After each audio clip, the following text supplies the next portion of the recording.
Today, we are drawing to a conclusion the series that we've been in for the last 7 weeks called A Posture of Gratitude. If you've missed any part of that or you'd like to spend some time reflecting on the various avenues or aspects of gratitude that we've been taking a look at over these last 7 weeks, you can again go to that same app, website, Facebook page, YouTube platform, any of those, and you can take a look at things we've discussed like the importance of verbalized thanks, action over feelings, having kingdom perspectives, not being results dependent, open-handed generosity, etc. Today, I want to draw our series on gratitude to a close by looking at the idea of gratitude as a means of seeing God clearly.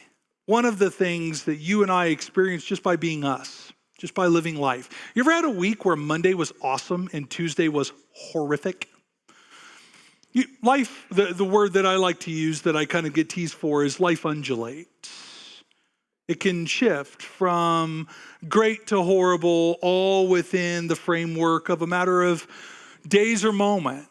And one of the things that we can lose sight of pretty quickly is what God is actually like, what God is up to, kind of seeing God incorrectly based on how we feel and what's moving toward us within the sinews of normal life. But this morning, I want to talk a bit about gratitude as a means of always seeing God clearly, accurately, we might say. We're going to read the 100th Psalm. It's very short. We'll talk a little bit more about kind of the context of what it is and what it's pointed toward, but here's how it reads. Shout for joy to the Lord, all the earth. Worship the Lord with gladness. Come before him with joyful songs. Know that the Lord is God. It is he who made us, and we are his. We are his people, the sheep of his pasture. Enter his gates with thanksgiving and his courts with praise. Give thanks to him and praise his name. For the Lord is good and his love endures forever. His faithfulness continues through all generations. There were 3 times a year in kind of Hebraic antiquity, Temple Judaism, Israel 2,000 years ago and beyond, 3 times a year where there was a festival. The most well-known of those is called the Passover, commemorating what God did as he freed the children of Israel, the people of Israel, from the oppression of their Egyptian overlords. But over the course of the year, there were 3 such celebrations where wherever you were around the greater framework of Galilee and the greater context of Judea, you would make pilgrimage to Jerusalem, which was kind of up on a hill. What the Israelites would call a hill, we would call a small mound. They don't have anything like we might have by way of mountains in the western United States. But on Mount Moriah is the city of Jerusalem. And over the process of this, you clearly didn't order an Uber. Right? We were in San Francisco recently, my wife and I, and they all over San Francisco were these Waymos. Have you seen Waymo yet? It's coming. Buckle up. It's a driverless car. Everywhere we went, there were cars driving around San Francisco with people just sitting in the back. You know, your first time seeing that is a bit abrasive. You're like, I think you're missing an essential component to what's needed. They would walk. And over the course of that walking, it would take a matter of days at the least. There were a series of psalms written specifically for these festivals. They were called Psalms of Ascent and Psalms of Thanksgiving. They were purposed for the temple worship of Israel. So as you were journeying toward Jerusalem and toward the temple, and upon arrival at the temple, you would be as a family or neighborhood or community chanting, singing the Psalms that you and I today read as kind of this giant compiled book of 66 books that we call the Bible. All of these Psalms were framed as worship. They were intended, these Psalms, to focus Israel on what is true about God, to interrupt their life context, no matter what was happening to them, good crop, bad crop, child lived that year, child died that year. Roman oppression was an easy thing or a difficult thing, depending on your context. It was intended to interrupt your norm and reframe for you what God is actually like. Not what we might think in the moment when we're desperately in need or, going through something horrific, but to say to Israel time and time and time and time again, I want to remind you this is what God is like, and in turn, this is what God is not like. This is imperative for not only Israel 2,000 years ago, but for Tehachapians. Is that what we're called? Did I say that right? Tehachapians. My son, when we first moved here, I think I told you guys, used to call this place Patachahu. How would you do that? Patachahuians? Sounds like where the Grinch lives. What's that called? Hoo-ha? I can't remember. Anyway, hey, listen. Stay on target. It's imperative to have reframed for us what God is actually like because, as I said earlier, life undulates, which affects our focus and our perspective. I had a tangible experience of having my perspective altered quickly. Years ago, I think I've told this story before, but when we were in the season between relocating from Orange County to Patachahu, I was in the UK for a couple weeks, meeting with some churches, talking to a life coach, just doing some travel and taking care of some stuff. And really reflecting on where are we going to, moving is a big deal. Anyone moved recently? It is not enjoyable, right? It's very disorienting. And I was disoriented. And the day I was going to fly home out of Heathrow, when you're in London, you can either, on the western side of the city, you can either fly out of Heathrow or you can fly out of Gatwick, which is south of the city. I was flying out of Heathrow, which is where I mostly fly in and out of in London. And I was coming from my hotel at Heathrow on the express train, which takes you to, I can't remember, I think Victoria Station. And I was going to go into town, do a little bit of shopping before I had to fly out. I had like 3 hours, so I was killing some time. And while I was on the express train, it takes about 15 minutes to get to, is it Victoria Station, Nige? Am I remember that correctly? Yeah, whatever. That's ancillary to the story anyway. So I'm on the train, and the whole time I'm on the train, I'm feeling the weight of having to make a decision. Where are we going to go? And I start feeling actually kind of sick to my stomach. Have you ever worried to the point where you have physically affected yourself? And I'm starting to feel ill. And I just said kind of under my breath, God, what are you going to do? This does not look clear to me. I don't, life looks really, this looks precarious to me. I have no idea what to do. And this is exactly how I verbalize it. You need to show me something quickly. Right? Have you ever, on the back end of something, kind of suddenly realize it's astonishing that I didn't just explode on the express train from Heathrow to Victoria Station? Because I was complaining. And I got off the express train in a bad mood. And I walked down. Have you seen the movie The Parent Swap? Have you seen that? Guys with girls, you've seen that. That's 2 hours of your life you'll never get back. But in that movie, they live in a house right around the corner from Harrods. And so I went to this house to FaceTime my girls and show them I'm at the Parent Swap house. Now, the downside is people act normal. People live in that house. So you're standing there like a stalker, with your camera out in front of their house. And I'm showing my girls, look, there's people in there and I'm at this house. And I finally finished that. And I'm walking from there to Harrods where I'm going to do some tourist shopping. And I get to Harrods. And I finish what I'm going to do in Harrods, and I go to cross the street from Harrods. And moving toward me in the crosswalk is the most specific person that in Mike Safford's book of fame, I would want to run into. So in a different iteration of life, I was a drummer, and I used to tour around and play, and I was nowhere near as good as David or Nigel or Matt or Dan or any of those guys that play here. But I used to study the drummer for the greatest band that has ever lived, and Jesus's favorite band. Can you imagine who that might be? Let's see how orthodox you guys are. Jesus' favorite band. It's U2. Yeah, U2. Yeah. And if you didn't know that, that's all right. We have a small group we do in the fall where we actually train you in musical kind of taste. But I'm walking across the crosswalk, massive crosswalk right in front of Harrods, and moving toward me is Larry Mullen, the drummer for U2. Have you ever run into like a famous person? How many of you have ever run into a famous person and you lost the ability to speak English?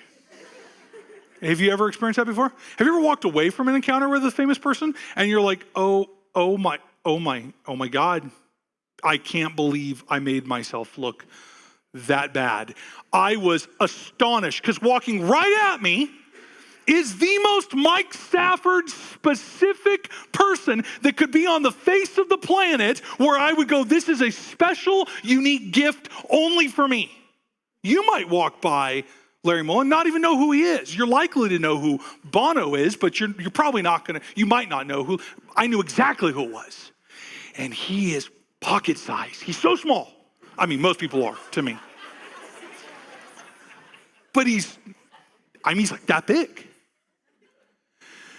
And I'm like, he doesn't see me, but I see him. And I'm making a real what do I do? What do I do? What do I do?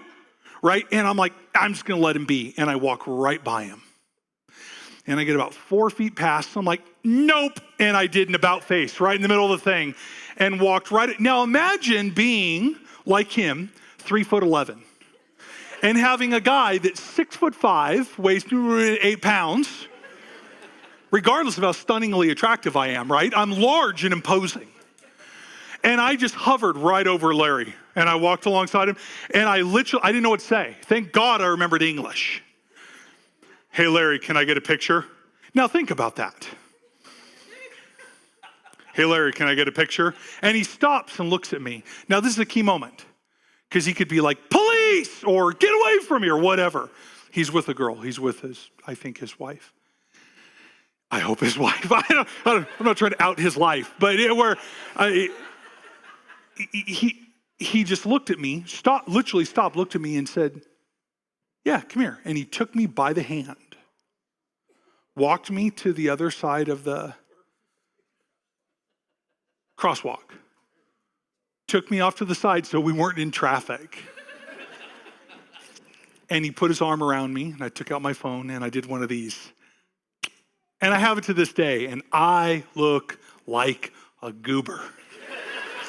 I mean, I'm like, and then I think I'm just going to walk away, and he looks at me and he says, what's your name? I said, I'm Mike. And he said, oh, awesome.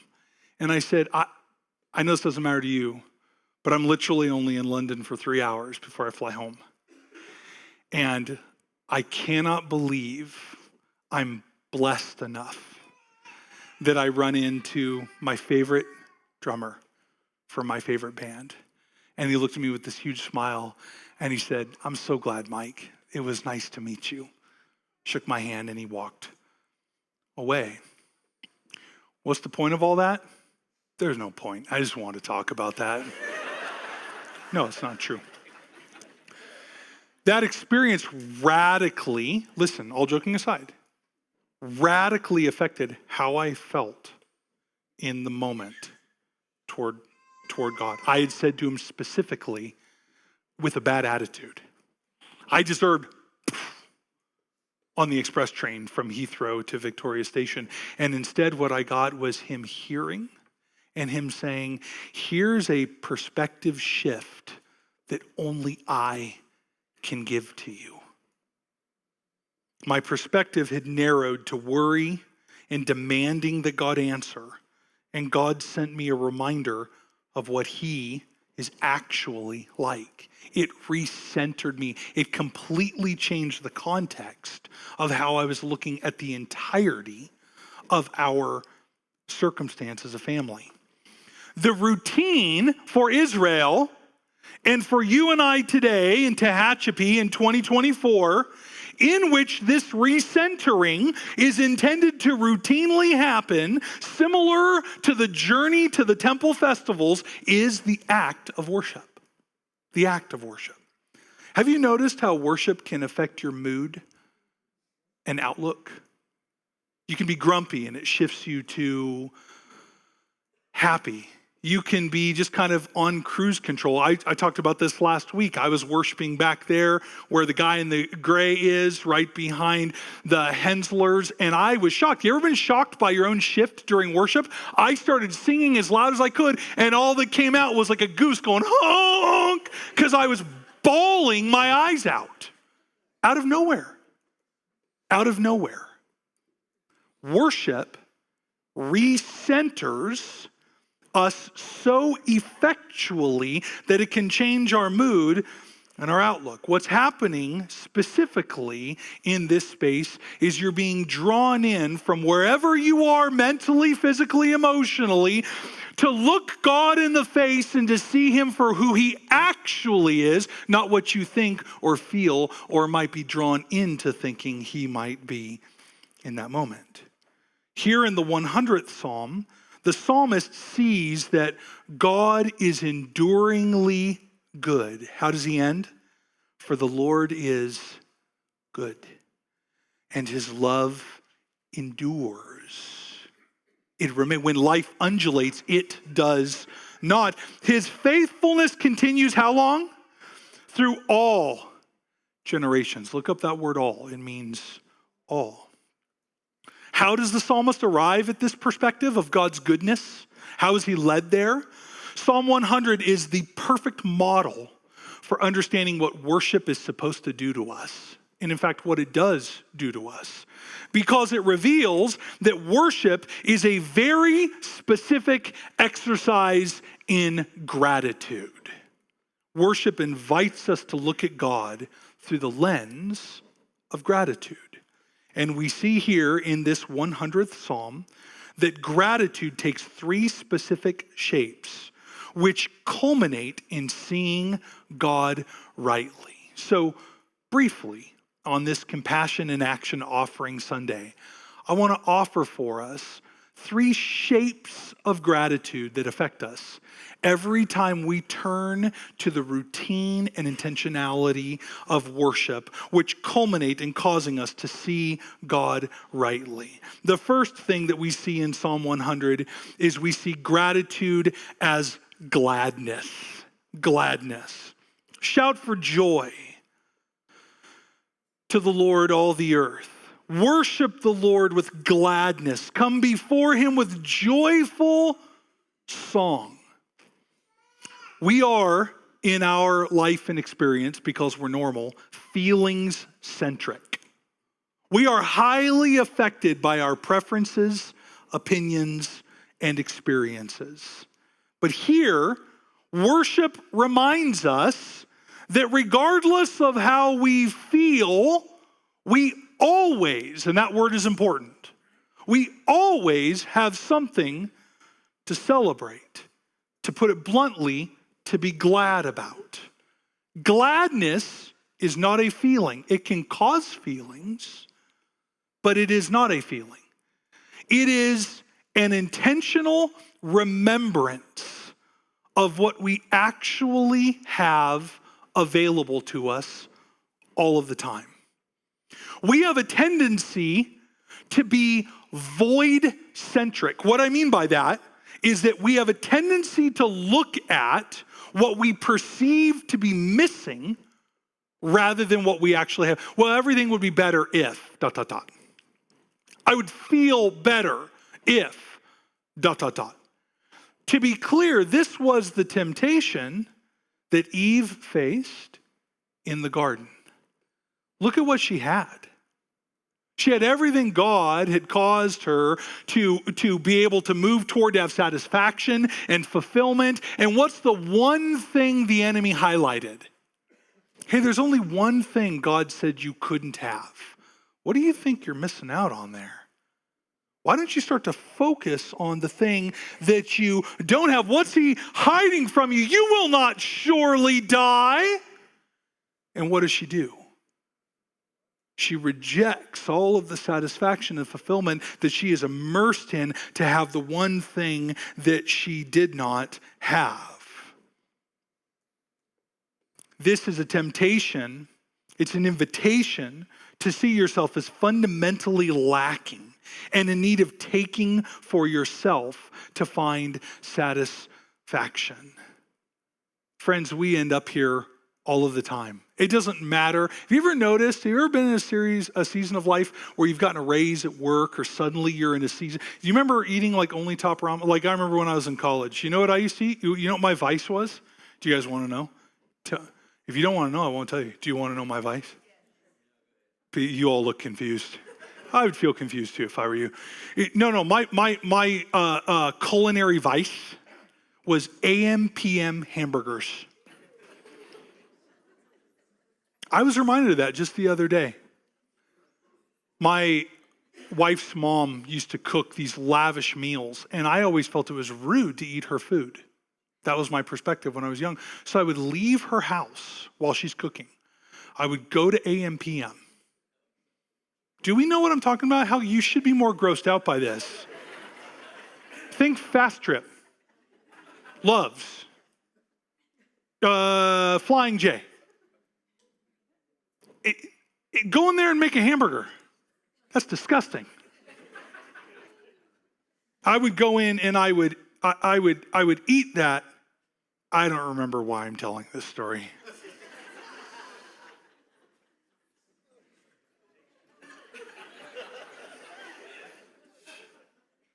How did I get there? Oh yeah, where I could no, seriously. Where all I can see is what I don't have. I don't know where AM, PM hamburger fit in that, but I will routinely experience the reality of feeling like I'm in this void. I could have something better. I think that's where I was going. And I'm settling for the frustration around and when I was younger, I would live off of that. Well, now I can afford more than a AM, PM hamburger.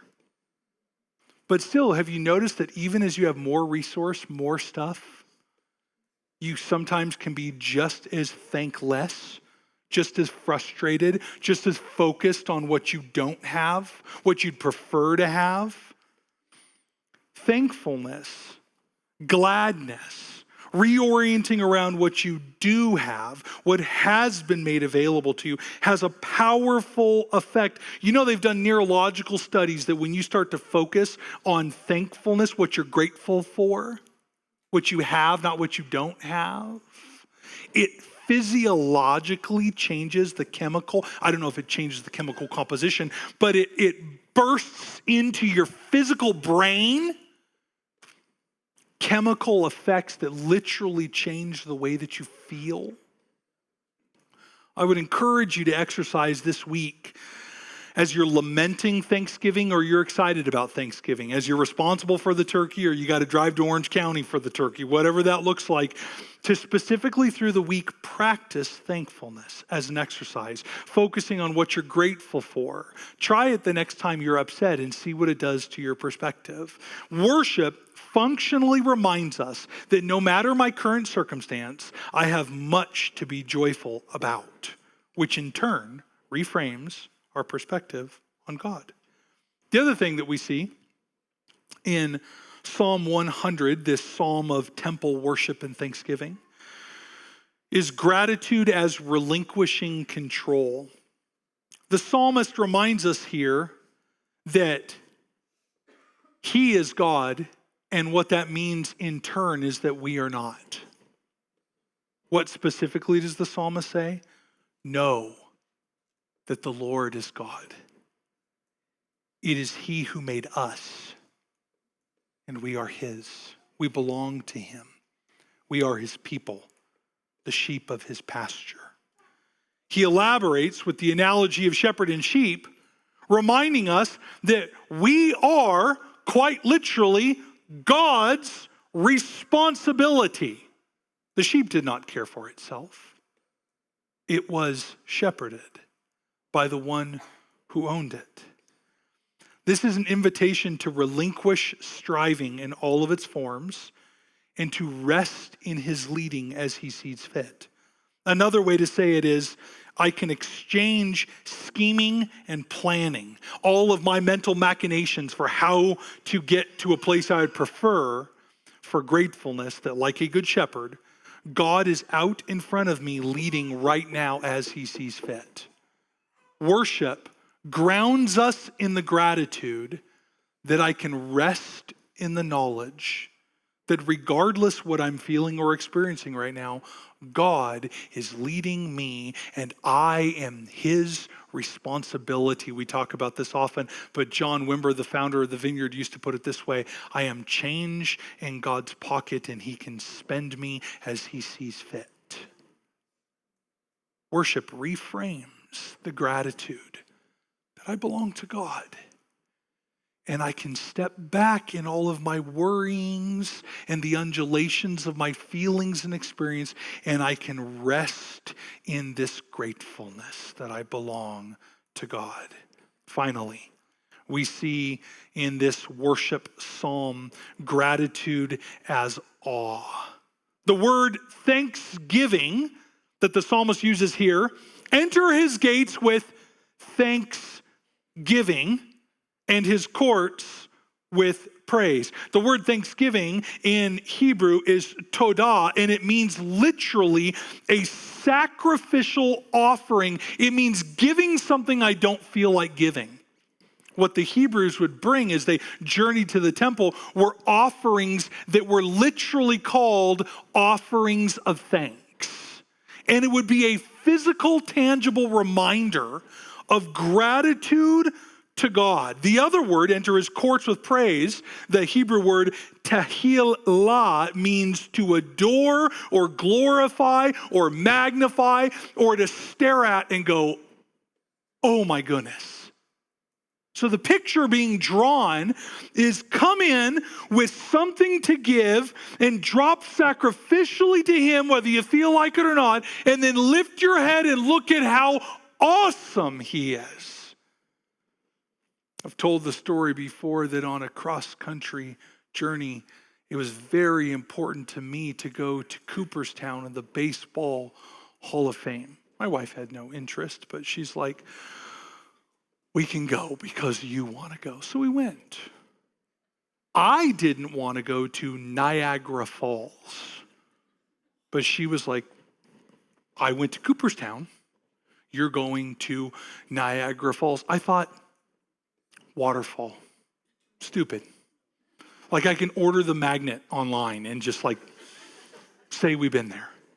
I mean this exactly the way it sounds. I've never been more wrong about a site.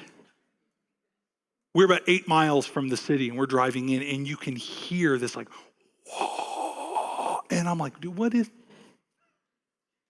that? She's like, I think it's the waterfall. I'm like, waterfalls don't make that sound. I was very wrong. We walked up, and I'm really afraid of heights, so I don't get like really, really close. Although there was a girl with a selfie stick there, and her camera was away, brought me so much joy. But anyway, that's my own issue. But I walked up to the railing, and all joking aside, this was my response when I looked over the edge and saw Niagara Falls from the Canadian side. It was astonishing. I mean, looking at it in person, being there in the moment, seeing it with my own eyes, regardless of how I felt or what I thought my perspective would be, in the moment when I chose to look at something as it actually was, it astonished me. Listen to what Isaiah writes. In the year that King Uzziah died, I saw the Lord seated on a throne. High and exalted, the train of his robe filled the temple. Above him were seraphs, or angels, each with 6 wings. With 2 wings they covered their faces, with 2 they covered their feet, with 2 they were flying, and they were calling to one another, "Holy, holy, holy is the Lord Almighty. The whole earth is full of his glory." At the sound of their voices, the doorposts and thresholds shook, and the temple was filled with smoke. "Woe to me," I cried, says Isaiah. "I'm ruined, for I'm a man of unclean lips, and I live among a people of unclean lips, and my eyes have seen the King, the Lord Almighty." Awe. Awe. What does awe do in worship? It reframes that not only do we belong to him, he's our authority.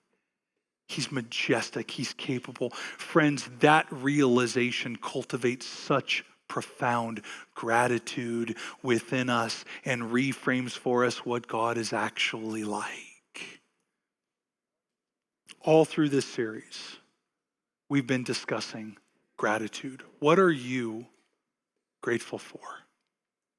How do you reorient yourself in real space and time as life undulates through all of its fluctuations that you're going to experience even this week as you're with friends or family or traveling or whatever you're doing? What does it look like for you to reorient, recenter, reframe, pull down to the base narrative of being grateful? Can I suggest this week, no matter what you're experiencing, take some specific moments. Put on your favorite worship song. Experience what Isaiah, the authors of the Psalms, the children of Israel experienced time and time and time again. A recentering in all that we have to be grateful for. Can we stand?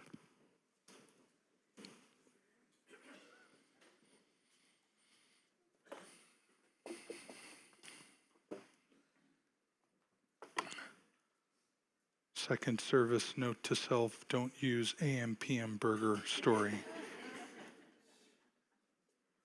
Would you bow your heads?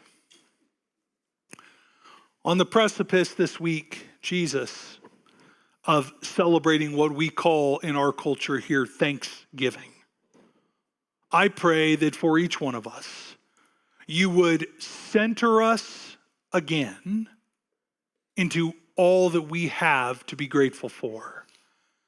That the reality of what we see in the 100th Psalm of being recentered in worship on all that we have to be grateful for in you, that experience, that recentering, that focus would happen for each this morning, whether here in the building or watching from home. Make us again in each of our stories a grateful people who know what we have in you. We love you. We're grateful for all that you've done in us and you are doing in us.